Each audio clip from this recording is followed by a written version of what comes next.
Marie chérie et la catastrophe de Noël.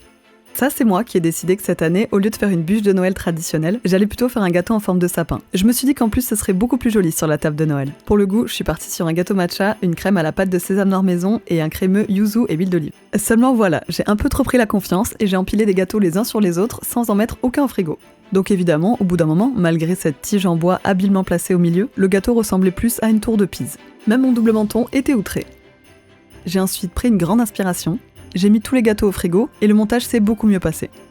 J'ai quand même remis une tige en bois au milieu par sécurité. J'ai pu passer ensuite à la sculpture du gâteau en forme de sapin. Et après encore une ou deux petites galères pendant le crumb coat, la couche qui sert à emprisonner les miettes, j'ai pu passer à ma partie préférée, la décoration. Après une fine couche du glaçage de la couleur de mon sapin, j'ai voulu faire des espèces de vagues avec une douille striée que j'avais, et bien évidemment j'avais mal jaugé la quantité. J'ai dû donc enlever le premier décor que j'avais fait et recommencer. Mais j'avoue que c'était un mal pour un bien parce que je préfère la déco avec moins de vagues.